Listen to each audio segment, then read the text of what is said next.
Hello students. तो बच्चों, स्वागत है आपका आपके अपने चैनल ज्ञान विज्ञान में। और आज हम आपका जो चैप्टर है इसको आगे बेटा एक्सप्लेन करेंगे। और आप लोगों को ये जो चैप्टर है इसे समझने में बड़ा ही मज़ा आने वाला है, बहुत ही अच्छा आपको लगेगा ये। देखिए बेटा, आज हम लोग सेल के बारे में थोड़ा और जानेंगे। Will know more about the cell. देखिए बेटा, सेल आप समझ चुके हैं कि स्ट्रक्चरल एंड फंक्शनल यूनिट है लिविंग ऑर्गेनिजम्स की। और इसके बारे में सबसे पहले तो हमें लाइट माइक्रोस्कोप से पता चला, जैसे आप अपने स्क्रीन पे देख रहे हैं। और इसके बारे में और जो डिफरेंट जो ऑर्गेनेल्स हैं, सेल्स के जो पार्ट हैं, ये किसकी हेल्प से हमें पता चला बेटा? इलेक्ट्रॉन माइक्रोस्कोप की वजह से। ठीक है, तो अब इन दोनों में कुछ डिफरेंस भी होगा, वही लाइट माइक्रोस्कोप और इलेक्ट्रॉन माइक्रोस्कोप में। जो लाइट माइक्रोस्कोप है, यहाँ पे हम लाइट रेज यूज़ करते हैं। लाइट रेज समझ रहे हैं, जैसे सनलाइट है, ठीक है, तो इनको यूज़ किया जाता है। लेकिन जो इलेक्ट्रॉन माइक्रोस्कोप है बेटा, यहाँ पे आपके क्या यूज़ किया जाता है? यहाँ पे सनलाइट नहीं यूज़ की जाती है बेटा, बल्कि यहाँ पे आपकी जो है इलेक्ट्रिक जो रे हैं उनको यूज़ किया जाता है। ठीक है, तो ये क्या है, हम कह सकते हैं कि यहाँ पे हम इलेक्ट्रॉन्स यूज़ करते हैं। It uses beam of electrons instead of light. Light microscope आपका उतना एक्सपेंसिव नहीं होगा जितना क्या है आपका इलेक्ट्रॉन माइक्रोस्कोप है। दैट इज़ वेरी एक्सपेंसिव, बहुत महंगा होता है बेटा। यहाँ तक कि आपके देश के जो बड़े बड़े इंस्टीट्यूट होते हैं जाने माने, वहाँ पे भी नहीं रहता है। ठीक है, इसके अलावा magnification, as you know very well, किसका ज़्यादा होगा भाई? इलेक्ट्रॉन माइक्रोस्कोप का ही होगा। ठीक है, आपका जो लाइट माइक्रोस्कोप है बच्चों, वहाँ पे आपके क्या यूज़ होते हैं? ग्लास लेंसेस यूज़ होते हैं। आपके जो इलेक्ट्रॉन माइक्रोस्कोप है, यहाँ पे इलेक्ट्रोमैग्नेट्स यूज़ होते हैं। ठीक है, ये कुछ डिफरेंसेस हैं। आप यहाँ के इसका स्क्रीनशॉट भी ले सकते हैं अगर आपको और जानना है। तो आपके सिलेबस में इतना ही है, इसलिए इतना ही एक्सप्लेन कर रही हूँ। देखिए बेटा, अब हमारी जो बॉडी है, अगर हम लिविंग बीइंग की बात करते हैं तो हम कहते हैं कि हमारी बॉडी किससे बनी है? It is made by cell. ठीक है, तो क्या सारी सेल्स एक जैसी होती होंगी हमारी बॉडी में? सोचिए, क्या लगता है आप लोगों को, एक जैसी होती होंगी? बिल्कुल नहीं बेटा। क्यों नहीं होती हैं एक जैसी? क्योंकि हमारी जो बॉडी है इसको क्या करना है? डिफरेंट फंक्शंस परफॉर्म करने हैं। और जब डिफरेंट फंक्शंस परफॉर्म करने हैं तो इसके लिए भाई सेल भी अलग अलग तरह की होनी चाहिए कि नहीं होनी चाहिए? है ना? हमारे घरों में जैसे अलग अलग काम होते हैं। आप सोचिए, कहीं पे आपकी वॉशिंग मशीन है, वो कपड़े वॉश करने का काम कर रही हैं। अदर्स जो मशीन्स हैं हमारे घरों में, और भी बहुत सारे मशीन्स हैं। रेफ्रिजरेटर है जैसे, वो किसी चीज़ को कूल करने का काम कर रहा है। ठीक है, अलग अलग इंस्ट्रूमेंट हम यूज़ करते हैं अपने घरों में। या हमारे आयरन है। ठीक है, आयरन जो है वो किसके लिए काम आती है? आयरन करने के या प्रेस करने के काम आती है कपड़ों को। अलग अलग चीज़ें हम लोग घरों में यूज़ करते हैं। आपकी मिक्सी है, उसका काम अलग है। तो अगर सब एक जैसे होंगे तो क्या होगा? फंक्शन परफॉर्म कर पाएंगे क्या? नहीं कर पाएंगे ना। ऐसी हमारी बॉडी है बेटा। हमारी बॉडी को क्या करना पड़ता है? डिफरेंट फंक्शन परफॉर्म करने पड़ते हैं। हमारे जो डाइजेस्टिव सिस्टम है उसे फूड को डाइजेशन का काम करना पड़ता है। तो वहाँ के जो ऑर्गन्स हैं, डिफरेंट जो ऑर्गन हैं, उनका भी अलग अलग फंक्शन है। तो वहाँ पे सेल्स क्या होंगी? डिफरेंट होंगी, क्योंकि उन्हें अलग अलग फंक्शन परफॉर्म करना है। हमारा जो ब्रेन है उसका अलग फंक्शन होगा। ठीक है, हमारे रेस्पिरेटरी सिस्टम का आप समझ सकते हैं डिफरेंट फंक्शन होगा। तो बॉडी के डिफरेंट जो पार्ट हैं वो अलग अलग फंक्शन परफॉर्म करते हैं। इसीलिए हमारी जो बॉडी है इसमें क्या है बेटा? It has different types of cells. अलग अलग तरह के सेल्स हैं जैसे आप देख रहे हैं। ठीक है, तो अगर इनके शेप की बात करें तो हमने पहले ही कहा कि जो लिविंग ऑर्गेनिज्म हैं, डिफरेंट जो लिविंग ऑर्गेनिजम्स हैं, इनकी बॉडी में क्या होती है बेटा? अलग अलग तरह के फंक्शंस परफॉर्म होते हैं। तो अलग अलग तरह की इसमें शेप भी होंगे। जैसे आप देख रहे हैं कि कुछ जो हैं आपके जो शेप हैं, अगर हम देखें, कुछ स्पाइंडल शेप की होती हैं। जैसे हमारी क्या है? मसल्स होते हैं, स्मूथ मसल्स, ये हमारी मसल सेल्स हैं, ये स्पाइंडल शेप की होती हैं। ये हमारी जो नर्व सेल्स हैं, आगे नेक्स्ट डायग्राम में दिखाऊंगी, ये कैसी होती है बेटा? ये इलोंगेटेड होती है और ब्रांच्ड होती है। ठीक है, आप देखेंगे ब्रांच तो यहाँ पे दिख ही रहा है, लेकिन इलोंगेटेड भी होती है। आप देखिए आपका जो गार्ड सेल्स हैं ये कैसी होती हैं? बिल्कुल ऐसी किडनी बीन शेप की। एक सेल ये है और एक सेल ये है। रेड ब्लड सेल्स देखिए कैसे ओवल शेप की आपकी है, ठीक है। तो अलग हम कह सकते हैं कि हमारी जो बॉडी है बच्चों, इसमें क्या है, डिफरेंट टाइप्स की सेल्स हैं, क्योंकि इन्हें क्या करना है, इनको डिफरेंट फंक्शंस को परफॉर्म करना है, ठीक है। यहाँ पे मैंने आपको कहा था नर्व सेल्स, तो ये देखिए इलोंगेटेड शेप की हैं। अगर स्पर्म सेल्स को देखें तो ये कैसी है, फ्लैजिला टाइप की, फ्लैजिलम है, ठीक है। आपकी अगर हम WBC की बात करते हैं अपनी बॉडी में तो वो इरेगुलर शेप की होती हैं, जबकि आपकी जो RBC हैं ये कैसी होती हैं, ओवल शेप की होती हैं। साइज़ की अगर हम बात करें बच्चों तो साइज़ भी डिफरेंट होता है अलग अलग सेल का। कुछ सेल्स तो बिल्कुल माइक्रोस्कोपिक होती हैं, बट कुछ क्या होती हैं जिन्हें हम अपनी नेकेड आइज से भी देख सकते हैं, ठीक है। तो कुछ सेल्स आपके बिल्कुल माइक्रोस्कोपिक हैं, और उनको अगर हम देखें, अगर आप ये चार्ट देखो बेटा, जैसे सेल्स हैं हमारी बॉडी की, अगर हम स्किन सेल्स की बात करें इस तरह से हमें दिखती है एनिमल सेल, प्लांट सेल्स, ठीक है। इसके अंदर आपके माइटोकॉन्ड्रिया, आपके आगे बैक्टीरिया जो है, ये दूसरी सेल्स हो गई आपकी। तो इनको हम किससे देख सकते हैं, इनको तो लाइट माइक्रोस्कोप से देख सकते हैं, ठीक है, सिर्फ इतना पार्ट कि ये सेल हैं। इसके बाद यहाँ से लेके यहाँ तक जो डिफरेंट हमें ऑर्गेनेल्स अगर देखने हैं तो इनको हम इलेक्ट्रॉन माइक्रोस्कोप की हेल्प से, लेकिन कुछ सेल्स ऐसी हैं जिन्हें हम अपनी नेकेड आइज से भी देख सकते हैं, लाइक एग। आपको पता है एग को हम अपनी नेकेड आइज से देख सकते हैं ना, yes, egg is also a cell, egg भी एक सेल ही है बेटा, ठीक है। ऐसे ही आपका जो ऑस्ट्रिच एग है, it is the biggest cell, सबसे बड़ी अगर हम सेल की बात करते हैं बच्चों तो वो क्या है, ऑस्ट्रिच एग है, ठीक है। और अगर हम सिर्फ बात करते हैं कि प्लांट्स में क्या सबसे बड़ी सेल है, तो वो होते हैं बेटा ओव्यूल्स ऑफ साइकस प्लांट। जो साइकस प्लांट है उसकी जो ओव्यूल्स हैं वो बिगेस्ट सेल्स में आता है आपका, ठीक है। ह्यूमन बीइंग की बॉडी की अगर हम बात करते हैं कि ह्यूमन बीइंग में सबसे बड़ी जो सेल है वो क्या होती है बेटा, हमारी बॉडी में जो लॉन्गेस्ट सेल है बच्चों वो है हमारी नर्व सेल। हमारे जो नर्व सेल है, न्यूरॉन, अगर ये वाली सेल देखिए आप, नर्व सेल, ये हमारी बॉडी की सबसे बड़ी सेल होती है, 1-2 मीटर तक भी ये लंबी हो सकती है, ठीक है। बट आप सोच रहे हैं कि 2 मीटर लंबी होगी तो क्या हम इसे अपने नेकेड आइज से देख सकते हैं, बिल्कुल नहीं। क्यों नहीं देख सकते हैं, क्यों नहीं देख सकते हैं बेटा, इसलिए नहीं देख सकते हैं बच्चों क्योंकि ये काफ़ी थिन होती हैं, ठीक है। दैट्स वाई क्या नहीं कर सकते हम इसको, we can't see it from our naked eyes, ठीक है। इसको सिर्फ किससे देखा जा सकता है, आपका माइक्रोस्कोप की हेल्प से देखा जी। तो ये साइज़ की बात हो गई।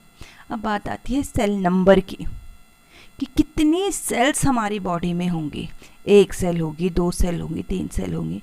भाई 1 सेल होगी, if we have only 1 cell तो हम तो फिर यूनिसेलर हो जाएंगे।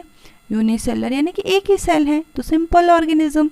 बट अगर हम मल्टी सेलुलर ऑर्गेनिज्म की बात करते हैं, अपनी बात करते हैं, या अदर मल्टी सेलुलर ऑर्गेनिज्म की बात करते हैं, तो हमारी बॉडी में बेटा आपकी अगर हम बात करें मल्टी सेलुलर ऑर्गेनिज्म की तो इन्फिनिटी सेल्स होते हैं, गिन नहीं सकते।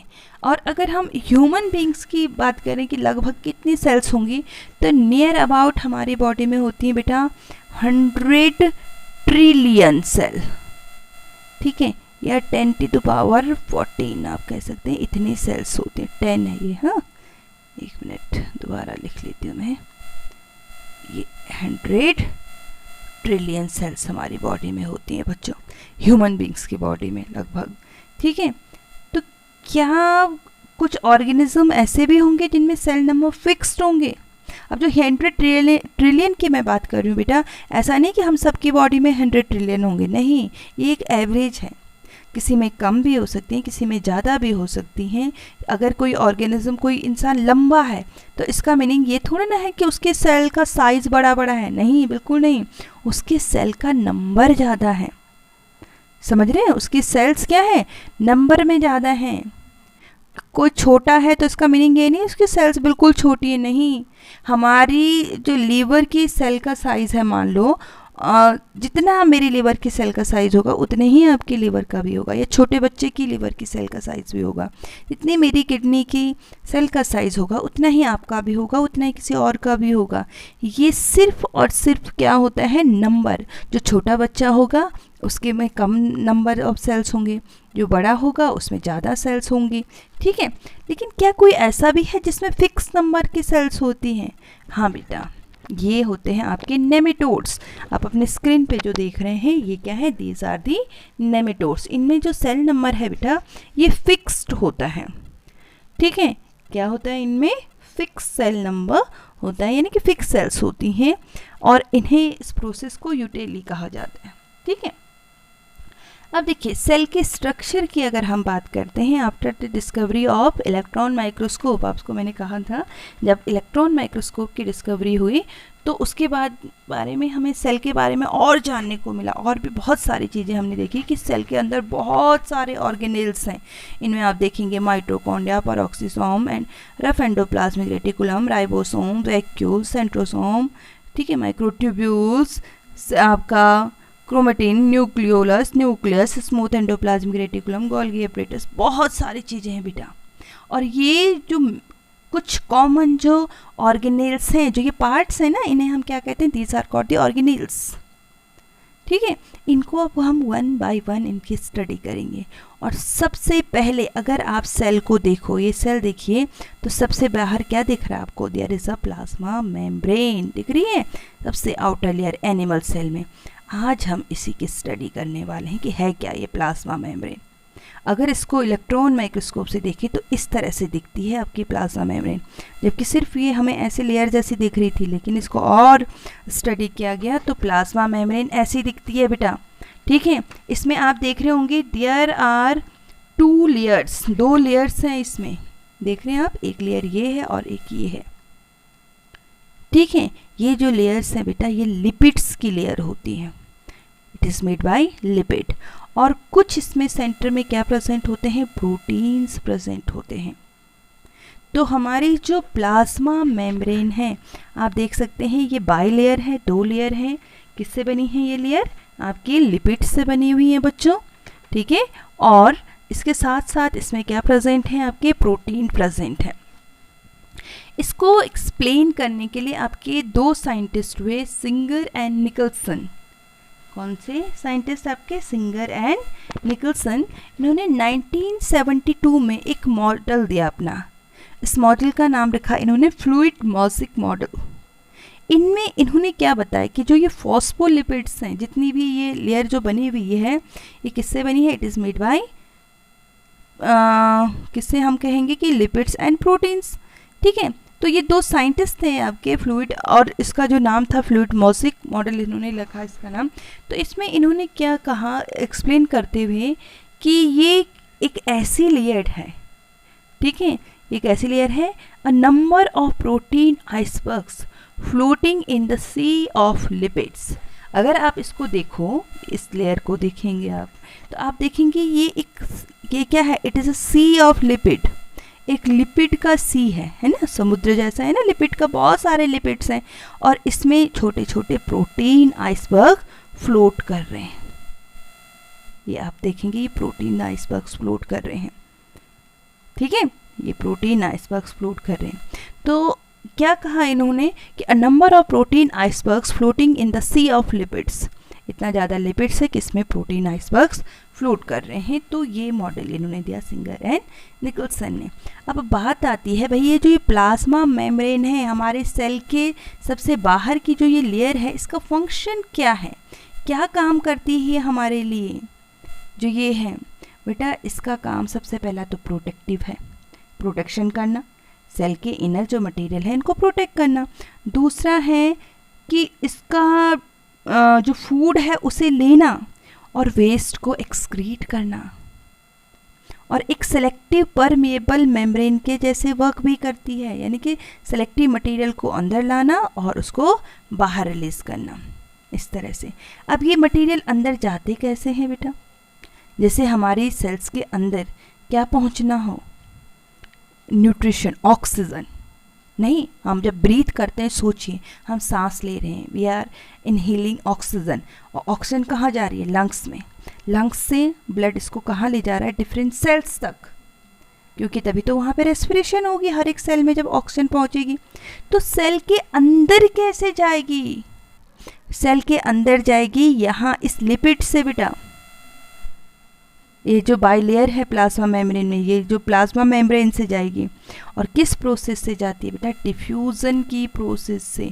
अब आप बोलेंगे डिफ्यूज़न क्या है? What is diffusion? डिफ्यूज़न का मीनिंग होता है बेटा movement of particles from higher concentration to lower concentration. किसी चीज़ का ज़्यादा से कम की ओर मूव होना। भाई सेल के बाहर ऑक्सीजन ज़्यादा है जब हमने ब्रीथ किया, ठीक है, और जैसे ब्रीथ किया ऑक्सीजन बाहर ज़्यादा है, सेल के अंदर कम है, यहाँ अंदर कम है ऑक्सीजन, ठीक है, तो यहाँ से चीज़ें अंदर चली जाएंगी। जब यहाँ अंदर ऑक्सीजन पहुँच गई हमारे सेल के अंदर, तो क्या होगा बेटा? यहाँ पे कौन सी प्रोसेस होगी? रेस्पिरेशन की प्रोसेस होती है। और रेस्पिरेशन में क्या जनरेट होता है? आपका CO2 जनरेट होता है, कार्बन डाइऑक्साइड, और एनर्जी जनरेट होती है। ये तो पढ़ा है ना आप लोगों ने। एनर्जी को तो हम लोग यूटिलाइज कर लेते हैं, यूज़ कर लेते हैं, लेकिन जो ये कार्बन डाइऑक्साइड है इसको हम एक्सहेल करते हैं। अब ये कैसे एक्सहेल होगी बताइए? कैसे एक्सहेल होगी? जो ये कार्बन डाइऑक्साइड है, देखो क्या हो गया, अब फिर से क्या हो गया कि ये जो कार्बन डाइऑक्साइड है बेटा, ये आपका क्या हो गया? यहाँ अंदर ज़्यादा हो गई, सेल के अंदर यहाँ पे कार्बन डाइऑक्साइड ज़्यादा हो गई है ना, और यहाँ बाहर तो ऑक्सीजन ज़्यादा है, तो यहाँ ज़्यादा होने से ज़्यादा से ये कम की ओर चली गई, डिफ्यूज़न की प्रोसेस हो गई। और अब यहाँ बाहर ऑक्सीजन ज़्यादा है, तो ये ऑक्सीजन अंदर आ गई, सेल के अंदर आ गई। समझ रहे? ज़्यादा से कम की ओर जाना। तो ये जो प्रोसेस है इसे हम क्या कहेंगे बेटा? ये जो प्रोसेस है डिफ्यूज़न कहलाती है आपकी। और ऐसे ही ऑक्सीजन हमारे सेल के अंदर जाती है और कार्बन डाइऑक्साइड को हम एक्सहेल करते हैं, ठीक है। एक और प्रोसेस होती है, वो है आपकी ऑस्मोसिस की प्रोसेस। अब दोनों प्रोसेस सेम है लगभग, बट जो ऑस्मोसिस की प्रोसेस है बेटा, ये सिर्फ और सिर्फ लिक्विड मीडियम में होती है, जबकि जो डिफ्यूज़न की प्रोसेस है ये किसी भी मीडियम में हो सकती है, गैस में भी हो सकती है, सॉलिड में भी हो सकती है, लिक्विड में भी हो सकती है। जैसे क्या है, आपने देखा होगा स्मोक है, धुआं है। मान लीजिए अगर मैं यहाँ पे बताऊँ आपको, ये एक चिमनी है आपकी, यहाँ से स्मोक निकल रहा है। अरे ये तो ट्री जैसा बन गया बच्चों। जैसे ये लो, ये मान लो यहाँ से ये स्मोक निकल रहा है, आपका धुआं निकल रहा है। तो ये पहले आपने देखा होगा इसका कॉन्सेंट्रेशन यहाँ बहुत ज़्यादा है ना, यहाँ ज़्यादा है, और फिर ये धीरे धीरे ये डिफ्यूज़ हो जाता है हमारे एटमॉस्फेयर में, चारों तरफ चले जाता है। तो ये किस मीडियम में हो गया? गैसेस मीडियम में हो गया, ये डिफ्यूज़न है, ठीक है। अगर आपके पास क्या है, मान लीजिए एक बाउल है आपके पास और इसमें पानी आपने भरा हुआ है, और ऊपर से आपने थोड़ी एक आपके अपनी पेन से आपने क्या डाल दी, 1-2 ड्रॉप इसमें आपने डाल दी इंक की, तो इसमें मिक्स हो गया लिक्विड मीडियम में। ये भी डिफ्यूज़न है, ठीक है। गैसेस में भी हो सकता है, इसमें भी हो सकता है, लिक्विड में भी हो सकता है, सॉलिड मीडियम में भी डिफ्यूज़न हो सकता है बच्चों। बट जो ऑस्मोसिस है ये हमेशा किस में होता है बेटा? It is limited only to the liquid medium में ही होगा। ऑस्मोसिस में एक बीच में एक मेम्ब्रेन चाहिए होती है, जैसे हमारी प्लाज्मा मेम्ब्रेन है, समझ रहे हैं? हमारी मान लीजिए ये सेल है और ये प्लाज्मा मेम्ब्रेन है, तो ऑस्मोसिस कब होगा? जब बीच में एक मेम्ब्रेन होगी और एक जगह यहाँ से अंदर जाएगा। लेकिन डिफ्यूज़न में ऐसे किसी मेम्ब्रेन की नीड नहीं होती है, ठीक है। समझ गए आप लोग? ऑस्मोसिस क्या है? Require water for the movement of the particles, पानी की ज़रूरत होती है पार्टिकल्स के मूवमेंट के लिए, लेकिन डिफ्यूज़न में वाटर की कोई भी नीड नहीं है, ये किसी भी मीडियम में हो सकता है, ठीक है। तो ये तो हो गया बेटा ऑस्मोसिस और डिफ्यूज़न। आप लोगों इसको समझ भी सकते हैं आप अपने घरों में भी।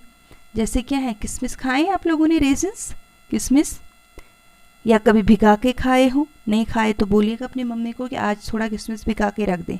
आप देखेंगे सुबह तक क्या हो जाता है। ये आपके लिए एक्टिविटी तैयार की है मैंने, फ़ोटो रखी है इसलिए स्पेशली। मैंने एक बाउल में किशमिश ली, ठीक है, एक बाउल में लिए मैंने, बाउल में, और इसको किस में रख दिया बेटा? एक ग्लास में रात भर भिगाने के लिए रख दिया। इसके बाद जब सुबह देखा तो ये सारे स्वेलअप हो चुके थे। ऐसा क्यों हुआ होगा, सोचो जरा, क्या हुआ? Diffusion, movement of particles from higher concentration to lower concentration. क्या हुआ? जो ये पानी था ना बेटा, ये बाहर ज़्यादा था, उसका कंसंट्रेशन बाहर ज़्यादा था, तो यहाँ से ये इसके अंदर चले गया और ये स्वेलअप हो गए। और फिर ये पानी पिएंगे तो ये कैसा होगा बच्चों, बताओ? पिया आप लोगों ने कभी? बिल्कुल मीठा होगा भाई, सही बोल रहे हैं आप। यहाँ भी क्या हो गया? यहाँ भी डिफ्यूज़न, कि उसके अंदर का जो शुगर था बच्चों वो पानी में आ गया। Movement of particles from higher concentration to lower concentration, यहाँ भी डिफ्यूज़न की प्रोसेस हो गई। ठीक है, तो इस तरह से ये डिफ्यूज़न है आपका। और ऐसा जब होता है बच्चों तो क्या होता है, अगर हम किसी सेल को, जैसे किशमिश है आपका, ठीक है, इसको हमने पानी में रखा, ठीक है, बाहर उसके मीडियम में, उसके सराउंडिंग में वाटर ज़्यादा था ना, सॉरी बेटा, उसकी सराउंडिंग में पानी ज़्यादा था, वाटर ज़्यादा था, तो वाटर अंदर गया तो किशमिश क्या हो गया बच्चों आपका? स्वेलअप हो गया, फूल गया। ठीक है, तो ये जो सॉल्यूशन है जिसमें मीडियम में वाटर ज़्यादा है, तो उस सॉल्यूशन को हम कहते हैं हाइपोटोनिक सॉल्यूशन। क्या कहते हैं बच्चों? हाइपोटोनिक। आप देखेंगे ये टॉप में लिखा है आपका, ये आ नहीं पा रहा है, हाइपोटोनिक सॉल्यूशन इसे हम कहते हैं। ठीक है, तो उस में रिजल्ट क्या होगा? जो सेल है वो क्या हो जाएगी बेटा? It will swell up. ठीक है, दूसरी अगर हम प्रोसेस देखें, दूसरे में क्या हो सकता है कि दोनों जगह पानी बराबर हो, सेल के अंदर भी, जैसे किशमिश जब फूल गए हैं तो उस किशमिश में भी उतना ही पानी है, बाहर भी उतना ही है, शुगर भी उतना ही है, दोनों जगह ग्लास में भी उतना ही शुगर है, किशमिश में भी उतना ही शुगर है, तो उस कंडीशन में सेल में कोई फ़र्क नहीं पड़ता। और ऐसा जो सोल्यूशन है उसे हम क्या कहते हैं? That is called isotonic solution. और थर्ड केस भी हो सकता है एक, क्या? जब आपकी जो सेल है, ठीक है, उसको किसी ऐसे मीडियम में डाल दिया जहाँ पे वाटर कम है, वाटर का कंसंट्रेशन कम है। जैसे मान लो मेरे पास किशमिश अगर हैं, अंगूर हैं, ग्रेप्स हैं मेरे पास, और ग्रेप्स को मैंने शुगर सॉल्यूशन में डाल दिया, तो क्या होगा? What will happen? वो श्रिंक हो जाते हैं, उस आप देखेंगे सिकुड़ जाते हैं वो। ठीक है, तो ये ऐसा जो सोल्यूशन है उसको हाइपरटोनिक सोल्यूशन कहते हैं। और उसका रिजल्ट क्या होगा? जो सेल है वो श्रिंक हो जाती है बच्चों। ठीक है, और ऐसे सेल को हम कहते हैं प्लाज्मोलाइज्ड होना। और इस कंडीशन में क्या होता है? सेल क्या करती है? सेल लॉस इट्स वाटर, अपने वाटर को लॉस करती है, और ऐसे सेल्स आपकी प्लाज्मोलाइज्ड सेल्स कहलाती हैं। क्या कहते हैं ऐसे सेल्स को हम? That is called plasmolysed cells. ठीक है, ये देखा भी होगा, आपकी मम्मी जब अचार बनाती होगी, आम का अचार, तो आपने देखा होगा उसमें सॉल्ट डाल देती है, यानी कि कैसा सोल्यूशन बना देती है उनको? हाइपरटोनिक। पानी नहीं है सराउंडिंग में, और जब ये हाइपरटोनिक बनता है तो आम का अचार डाला है जैसे मम्मी ने, तो आपने देखा होगा कि कुछ टाइम बाद जो मैंगो है वो पानी रिलीज़ करेंगे, पानी छोड़ देंगे अपना, यानी कि वो प्लाज्मोलाइज्ड हो जाएंगे, वो वाटर रिलीज़ करेंगे। ठीक है, तो ऐसा जो सोल्यूशन है वो है बच्चों आपका हाइपरटोनिक सोल्यूशन। तो आई होप इतना आप लोगों को समझ में आया होगा। और वीडियो काफ़ी लंबी हो गई मैं जानती हूँ, बट टॉपिक आपको एक्सप्लेन करना ज़रूरी था। एक बार ही नहीं समझ में आया, आप दोबारा देखिए, और अगर वीडियो अच्छी लगे तो चैनल को सब्सक्राइब करना मत भूलिए और वीडियो को लाइक करिए। थैंक यू बच्चों।